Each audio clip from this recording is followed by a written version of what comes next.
Au commencement était la parole, et la parole était avec Dieu, et la parole était Dieu. Il y a des doctrines, des démons, des enseignements venus des esprits mauvais qui ont pour but de vous donner l'impression que c'est bien, c'est vrai, que vous avez acheté. Moi, je vais vous dire tout ça dans les vrais mots qu'il faut. Il y a des églises, des démons, des prédicateurs, des démons.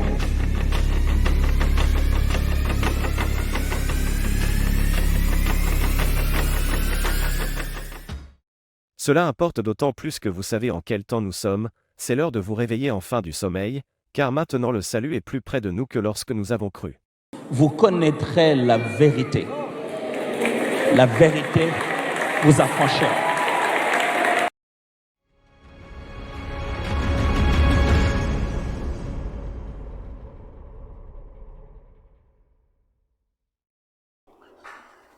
Shalom na bino bandeko bozili baku ya kolandanga mokola lelo. Kimia na kolo Yesu ezala likolo na bino pe likolo ya mabota na bino. Ngai nazali wa bino sentinelle ya ba âme na bino. Papa na bino nde anome ngai apesi ngai musala ya koya mikolo nyonso ko tirer sonnette d'alarme quand les choses ne marchent pas. C'est ça mon travail. Na kosenga na yo ndeko zolanda video oyo landa yango kinosuka kobanga eloko te awa tosengaka bato mbongo te moto akosenga yo eloko azali te ozali komona liboso ya écran na ngai natie Airtel Money te natie M-Pesa te natie Orange Money te parce que awa tosengaka mbongo te awa toyende kobeta ngonga mpona kolamusa bino koyebisa bino ntango nini oyo tokomi Biblia ezali koyebisa biso ete tango oyo tokomi ezali tango na bino kolamuka na pongi. Yango wana Nzambe atindi ngai sentinelle mpona kobeta ngonga pe kolamusa yo ndeko na pongi ya molimo oyo ozali kolala. Mpona nini esengeli na biso kolamuka? Esengeli tolamuka pour la simple raison que sikoyo église ezali infectée na ba mercenaires. Munguna atindi basali na ye. Baye lokola ba pasteur, baye na kombo ya ba pasteur, nzoka nde bazali bankosi na poso ya meme. Bakoti kati na église pona ko séduire bana ya Nzambe, pona kozwa milimo ya bana na Nzambe. Yango nde tina papa na biso atindi ngai sentinelle na ya liboso na bino pona kolamusaka bino chaque dimanche. Bolongwa na pongi oyo bozali na yango. Nde mosala oyo Nzambe apesi ngai tina na ngai awa liboso na bino mokolo na lelo. Ngai sentinelle nazali kokota na mabota na bino na nzela ya bitando mike mpona koyebisa bino ete bandeko bolamuka. Bolamuka tango eza mabe makasi. Banguna bakoteli biso na kati ya église.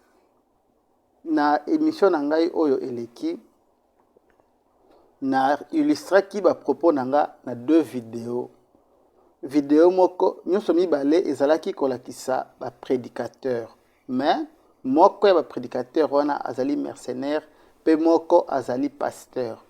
Na tikaki bino moko public bo juger na koyoka mate ya wana nani azali prédicateur, nani azali pasteur. Heureusement mingi ya bana Nzambe miko komi kofunguma malembe pe ebele kati na bino ba détectaki mercenaire. Il n'y a pas que vous, mais il y a aussi notre consultant maison, le pasteur Merlin Ngolo, qui a aussi réagi. De yango na ye lelo awa kotie la bino réaction ya l'homme de Dieu par rapport ya 2 vidéos oyo na lakisaki mbala eleki. Mutu na Nzambe aye kolamusa bana na Nzambe par rapport ya mateya ya enfer oyo prédicateur diabolique wana azaki côté ya likolo ya chair. Nakozongi sila bino extrait awa bokomona ye. Il y a 2 dimensions dans le parler en langue. Il y a des langues que le Saint-Esprit nous donne. Il y a aussi une dimension supérieure que j'appelle la combinaison de mots de pouvoir. Talita Koumi, c'est une combinaison. Eloi, Eloi, lama sabachthani. C'est une combinaison de mots de pouvoir. Il a combiné. Ye azali koloba ete eza na pouvoir mosusu oyo eleki pouvoir ya Saint-Esprit. Pona ye eza na pouvoir moko qui est au-dessus du pouvoir du Saint-Esprit. Ezali ba mateya ya enfer. Soki bosali keba te bana nzambe bato oyo bako lengola bino na mateya ya lokuta ezali tellement ebele. Raison pour laquelle nous avons mis sur pied cette émission Retour à la parole pour vous aider ya kozongisa biso na kati ya makomi. Esika wapi Yesu afandi. Yesu azali loba. Yango tosali émission ya liloba ya Nzambe pour permettre biso na bino tozwaka ngonga ya kotangaka makomi ya Nzambe po tozonga na makomi ya Nzambe tokweya na masenginya ya ba mercenaires te. Ils sont tellement rusés, je vous assure. Bayaka na makambo ya mabete, ils vous disent des choses qui apparaissent propres, bien, avec un français fignolé, na mayele penda makasi moye bateke bato oyo bazoya kolengola bino. Il a suffi seulement que mutumoko azala na brèche pona kobeta kangonga pona kolamusa bana ya Nzambe. Soki te milimo ya bato ebele ekokende na enfer. Raison pour laquelle Nzambe atelemisi ngai sentinelle na musala oyo ya kotelema kobeta kangonga pona bana na Nzambe balamuka. Bandeko mingi bayebisi ngai ndeko pasteur musala ozwi eza musala ya pasi, il faut faire attention parce que les mercenaires on a bazalaka très méchant bakoki koboma yo. Ngai na bangaka liwa te, nazali nzete oyo ebetelaka ke ebangaka lisusu mbula te. Bo banga bango te. Kolo Yesu apesi biso ba arme alobi ete to banga bango te. De arme ya liboso ya molongi yango wana. Soki olingi kolonga eloko ya liboso bani la peur. Quand tu bannis la peur, tu as déjà vaincu le diable. Nde bomoni ngai ndeko na bino nazwi mokano chaque dimanche ya koyaka liboso na bino pona kolamusa bino na pongi po tango oyo tokomi eza tango mabe makasi. Monguna a koteli biso a infiltré biso na kati ya église. Bazali tellement ebele et maintenant ça donne l'impression que c'est tous les pasteurs qui sont des escrocs. En réalité, ce sont eux qui sont nombreux plus que les vrais pasteurs. Mais bobangelo comme côté. Pourquoi? Parce que ce qui photocopie eza ebele original ezangaka te. Photocopie ezalaka ebele mais original ezalaka moko. Baza ebele mais oya Nzambe pe bazali. Il suffit seulement na yo osenge pa na Nzambe a orienter yo po okweya na maboko ya mutu mabete. Basali na Nzambe ya solo bazali pe bayebani te. Pe bazana bisika oyo ezali ya kobombana. Bazali ndenge tobenga na lopoto, ils sont dans une vie modeste. Baza ba fanfaron te, baza na ba chaîne à télé te, baza na mbongo ebele te, bayebani pe mingi te, mais bazali. Voilà pourquoi lelo na ye kotiela bino réaction ya docteur Merlin oyo tozalaki na mbaleleki po ye pe alandaki vidéo ya pasteur wana ya enfer alingi kofongola bino misu kolamusa bino misu boye batema loba oyo ndeko wana lobaki nyonso ezali prédication d'enfer. Tika biso banso elongo tolanda mutu na Nzambe afongola biso misu na likambo oyo etali ba prédicateur d'enfer. Suivons ensemble.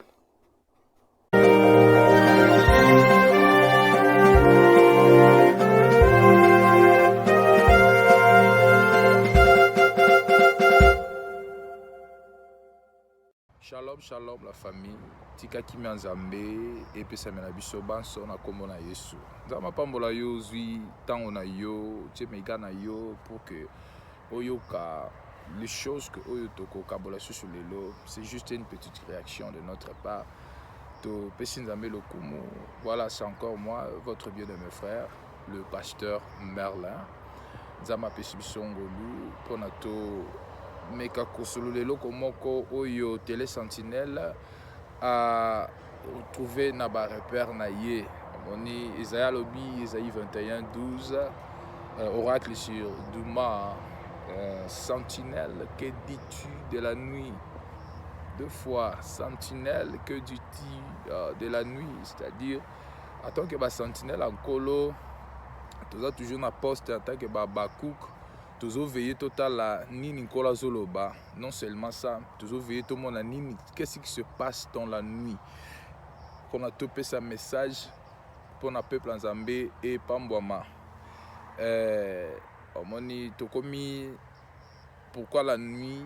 Parce que dans le moment où tu as commis, ce n'est plus le temps du soir. Quand c'était venu, c'était déjà le soir. C'est pourquoi il ne pouvait pas être reconnu là-bas en Israël. Parce que c'est là qu'il y a Moulili.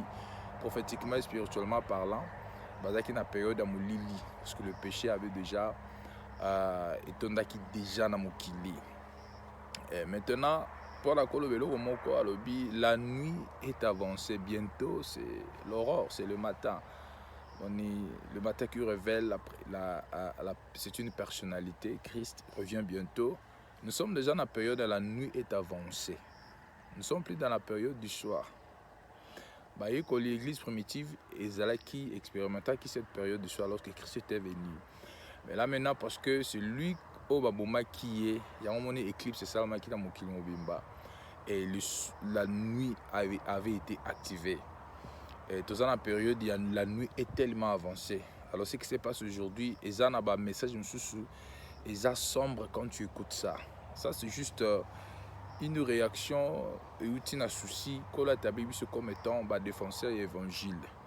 En tant que serviteur en Zambie, pour l'amour de Sion, on ne peut pas se taire. Il faut pour l'amour du corps de Christ, pour l'amour de l'Église. Il y a certaines choses, certains éléments, il faut adresser en gros. Amoni, ils ont des komoko de remarquer, azo dispenser un message déjà, il y a promouvoir la spiritualité. Amoni, lorsqu'on parle de la spiritualité, j'ai toujours dit, c'est un grand monde, déjà vaste. La spiritualité n'est pas seulement un monde de chrétiens, mais c'est un monde où beaucoup d'esprits opèrent. Alors, maintenant, pour notre la spiritualité, na biso ezuta na nini, tous en origine. Et puis, tous en muto oyo altambu sakabiso na domaine wana. Parce que domaine wana, l'homme ne peut pas simplement entrer seul. Parce que mon dengue mutu depuis le jardin de Den, l'issou me kota ki kabola ki mutu na Nzambe. Et ça là que l'homme a toujours, tellement l'homme avait perdu sa domination dans ma personne qui est dans le royaume et à terre. Alors, Moutalouka n'a pas voisin moyen à se reconnecter dans Zambie. Et on a tout sous na koluka moyen qu'on se reconnecter dans Zambie. Ils partent pour consulter certains esprits pour que baluka connexion moko boye avec une divinité, avec la divinité. En fait, moi mon moutetika na vidéo on a Christ était venu pour être le pont. Parce que c'est le seul Seigneur Jésus-Christ qui est le chemin. Il n'est pas un chemin, il n'est pas l'un parmi.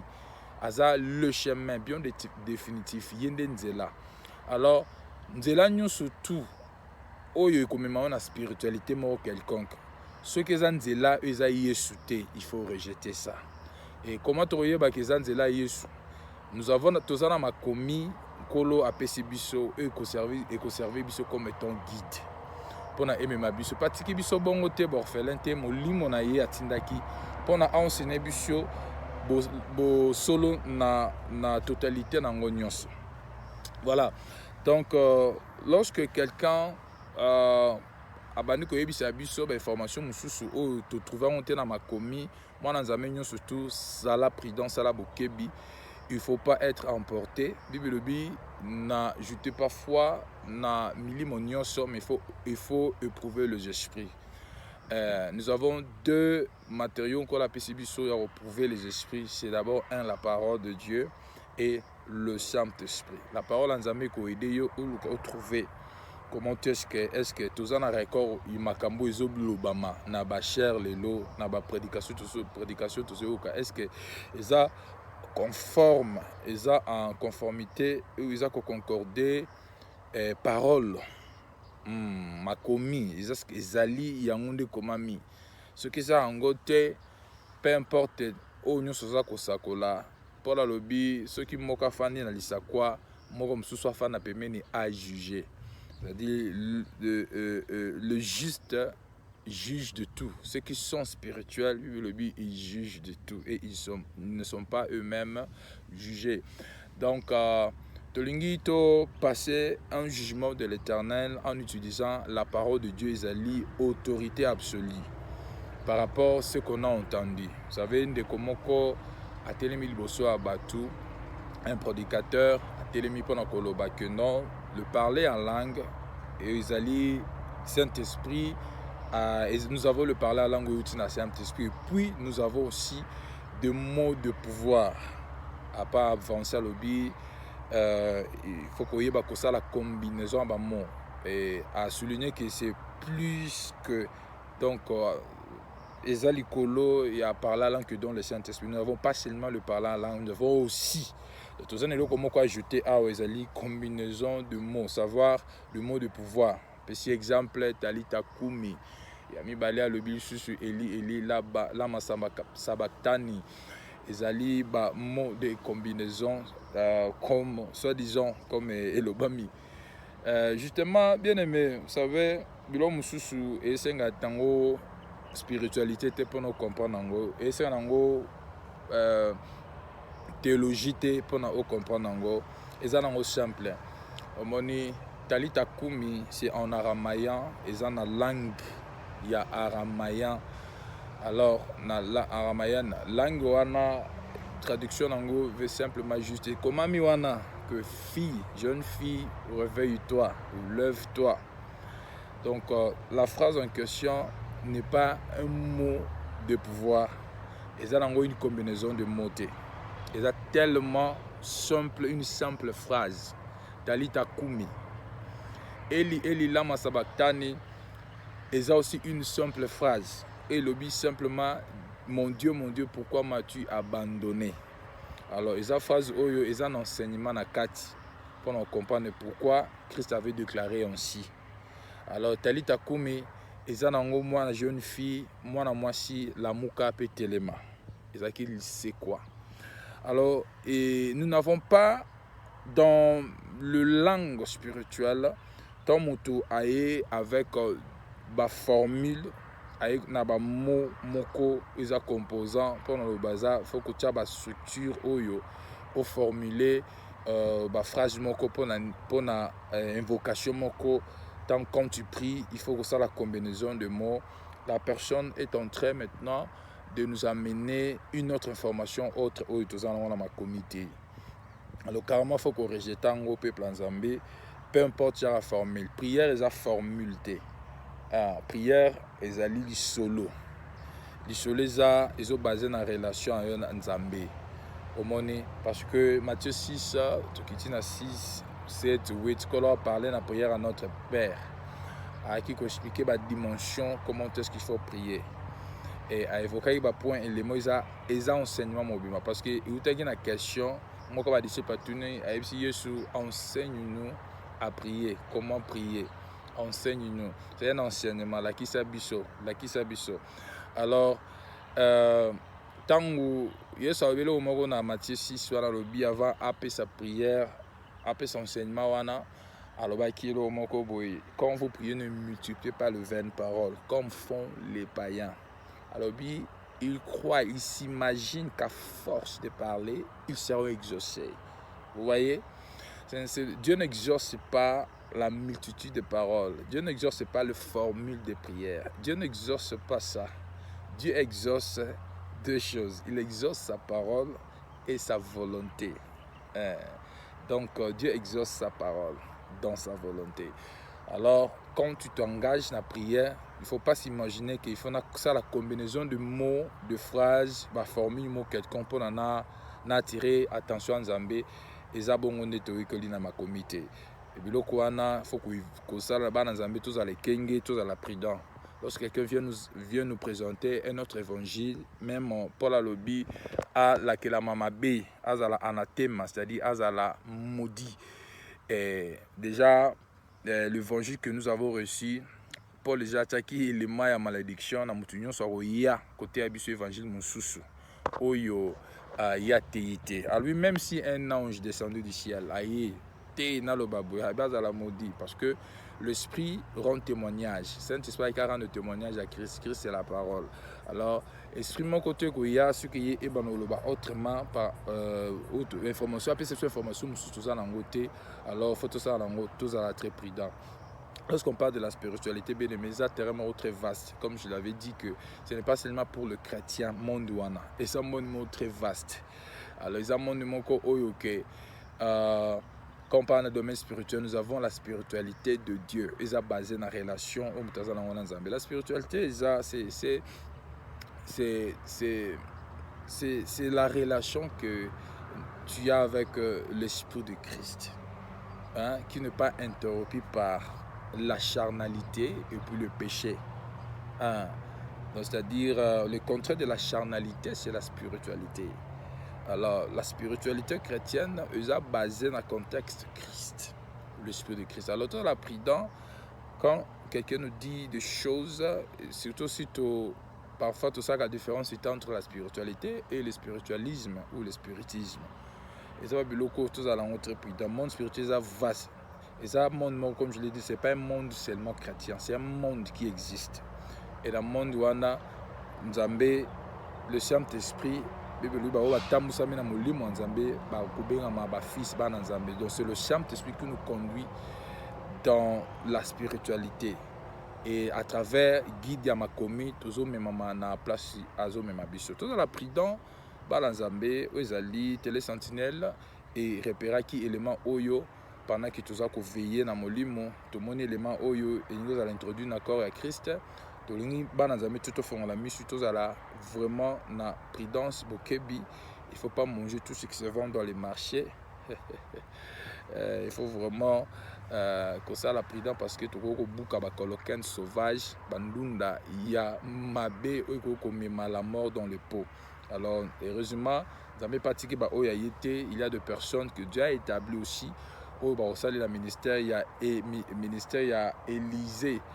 À cause de la farine, chacun a même pour place coloquin sauvage et ami, de sorte que la farine qui représente la parole pure, doctrine il y a Christ, pour et qui n'est qu'épuré et l'on la nature nous surtout élément poisonné au itami na katia pour de sorte que bon moi épessa ma pour tout gang à sous-souté il y a la mort dans les pots. Souvenez-vous de l'histoire. Zama Pambola, c'est encore votre bien-aimé pasteur Merlin. Merci, bien-aimé frère Merlin. Depuis Afrique du Sud, tokedaki ko déranger yo na ngomba bisika ozali na intimité na nzambe na yo pour opesa point de vue na yo likolo ya ba pasteur ya enfer oyo bazingeli biso. Na bandi ko circonstruire bino na cadre nini tata wana lobaki makambo wana. Ezali na spectacle moko ba réalisaka chaque année na kati ya boutique spirituelle moko oyo yebani na Congo makasi. Et babengisaka bango na bango ba mercenaires bayaka kosala ba théâtre na bango ya ba prophétie na kati ya batu. C'est na kati ya ba milulu wana ya ba théâtre na bango habituel wana ndende ko wana ayaki koloba biloba loba na ye wana ete ezali na puissance moko oyo eleki puissance ya Saint-Esprit bandeko ata bino moko. Merci pasteur Merlin pour ofongoli biso miso. Puis ofongoli bana nzambe miso. Kasi eloko na kosenga yo ndeko. À chaque fois que ozolanda biso na téléphone na yo, na ordinateur na yo, to na télévision na yo sur YouTube, zala na momesano ya kozwa téléphone na yo, zala na momesano ya kozwa appareil ozolandela nango biso, tiango pembeni ya mutu oyo aza malade. Ya mutu oyo aza na ba problème ebele. Po na yebi ete maloba ya nzambe eza na nguya ya kokangola. Ça ne sert à rien okende bisika bakoyebisa yo kisimba TV po bika, chamai na kopo likolo TV po bika, ça ne sert à rien. La puissance est dans la parole. Pesa bandeko ngolu ba yoka liloba ya nzambe.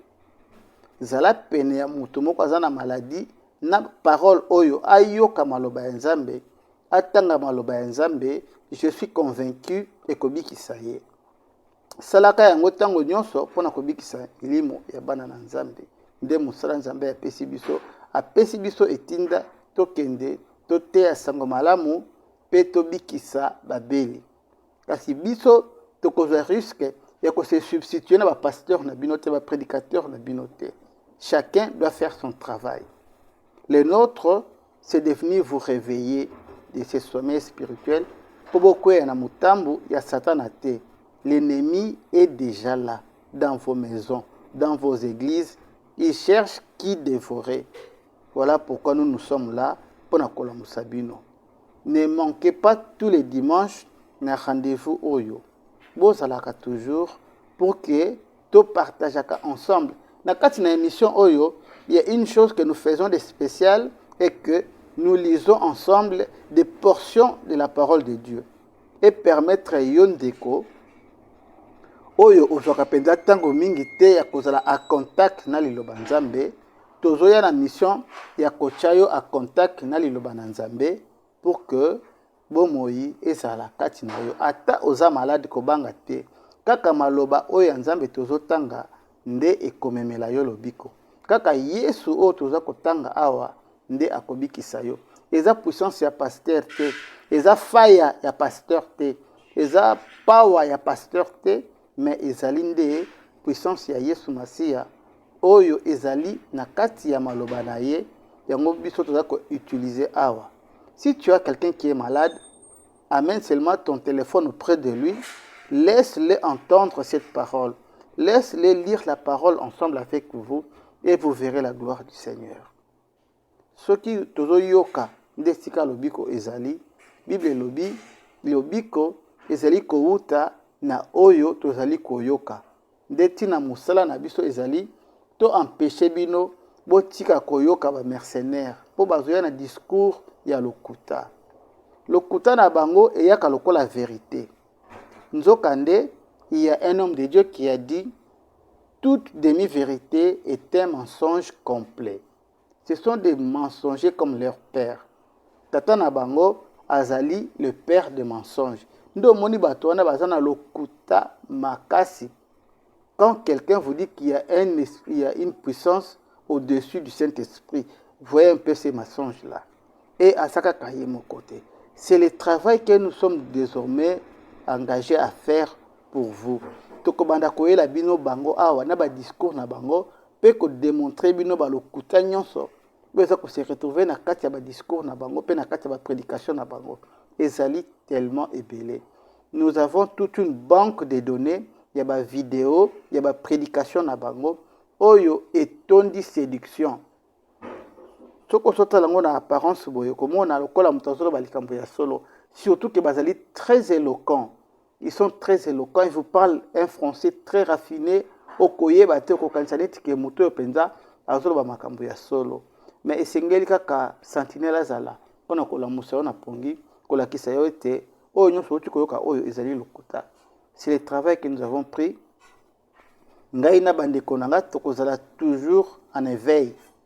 Komemela bino ba vidéo ya ba mercenaires ko la kisa bino lokuta na bango nyonso oyo ekutami na kati ya ba prédication na bango pour que bana nzambe bazala séduite na molimo ya enfer. Ndenge kaka bolandi na générique na biso, il y a des prédicateurs d'enfer. Il y a des églises d'enfer. Oyo soki okei oyebite yo kantineti ozokende pa ya nzambe. O kantineti ozoyoka nzambe nzoka ozokende kozwa mateya ya enfer. Sikoyo ezomema nini na vie na bana nzambe. Yango bozomona ebele ya bato bazokende église kasi bazobongola mitema te. Bazokoka kobongola mitema te. Po likambo kobongola motema ezaka likambo ya mutu ye moko te. Ezali likambo ya salut soki ekoti kati na mutu nde ebongolisaka mutu. Bozo remarqué te ke bato bazokende église ebele mais motema mabe eza makasi. Bozo remarqué te ke bato bazokende église ebele koyinana eza makasi. Pona nini? Parce que diable azoko imiter nyonso. Le diable peut tout imiter, mais il est incapable d'imiter l'amour. Diable ko imiter amour te. Raison pour laquelle bozo mona ke bato bazokende ebele na ba église kasi mitema ezobongwana te. Bilei bazolia ekoki koapporte bomoi kati na bato te, ekoki koapporte pe amour te. Ndenge na koyebisa bino awa, le diable est limité. Il peut tout copier, ndenge bazo copier ba mateya wana. Ndenge bazo copier ba miracle. Il peut tout copier, mais le diable ne peut pas aimer. Et si le diable azalaka limité yango wana. Yango moni basali na ye, bazwana mateya ya kitoko, maloba ya kitoko, mais ezangi essence ya amour kati na yango. Il n'y a pas d'amour. Nde moyeba transmettre pe bino amour ezalité. Pour Bible elobi que on ne donne que ce qu'on a. Oyo bango bazo pesa bino ezali ko uta kati na bango. Amour na kati ezate. Ko kamwa te ndenge ozomona ke na quartier na bino to na famille na bino bato bazo kende église tongo pokwa midi pokwa bazo kende ba séminaire bazo kende ba biloko ebele kasi bizaleli ya amour kati na bango ata moke ezate. Ça ne peut pas produire l'amour, toutes ces belles paroles qui viennent de mercenaires. C'est impossible. Remarquez bien, on a zoloba, mais quand tala yango na environnement na yondeko, okomona ke, en tout cas, il n'y a pas l'amour. Mukolo oyo nzamba kosala yongolu, okozala na bisika oyo bazot lesa oyo liloba nzambe ya solo, ça va produire l'amour en toi. Et que produire vie katinayo et puis yo pe oko transmettre vie wana et pas ya batu mususu. Mais lelo na ba église na bino oyo bobengaka ba église na ba boutique spirituelle eloko bazo transmettre kona ezaka haine, ezaka motema mabe, kolula, kofingana, kobomana, koinana. Pourtant batu bazo bakibake église. Nzambe asala yo ngolu yo oyo zwi décision ya kolandaka émission oyo. Kotika kolanda yango te chaque dimanche lukaka ba mega olandaka émission oyo awa tosenga kambongo te kobanga eloko te mutu akosenga yo mbongo azate mutu akosenga yo oseme azali te toye awa nde kopesa biso toye kosenga te biso toyende kopesa tika ngolo nzambe ezali likolo na yo ozala na makoki ya kolanda biso chaque dimanche pe ko inviter ba deko mususu balandaka biso po ensemble yo moto zwaka ngonga ya kotangaka parole de Dieu na ndako yo moko te totangaka ata ensemble na nzela ya émission oyo ozala connecté en contact ya parole de Dieu. Notre objectif c'est de vous connecter à la parole de vie, à la parole de Dieu pour le royaume des cieux. Ngolo na nzambe ezala likolo na yo ndeko oyo zwi libako ya kolanda biso lelo. Ngolo na nzambe ezala pe likolo na yo ndeko lipamboli elanda yo oyo oko benga bandeko mususu oko connecter bandeko mususu na chaîne na biso Télé Sentinelle pour que ozwaka makambo oyo elamusa yo na pongi po Romains chapitre 13 verset 11 et bisi biso te tango oyo tokomi oyo eza tango ya kolamuka eza tango ya kolala te. Pourquoi? Parce que le danger est suspendu sur nos têtes. Tozali penza infiltré na ba mercenaires ya lolenge nyonso ezosenga moko na biso alamuka tobima na distraction kimia na nkolo Yesu ezala na mabota na bino pe bolekisa dimanche malamu en famille avec la présence du Seigneur Jésus. Que Dieu soit avec vous. Soyez bénis dans le précieux et puissant nom du Seigneur Jésus-Christ. Amen.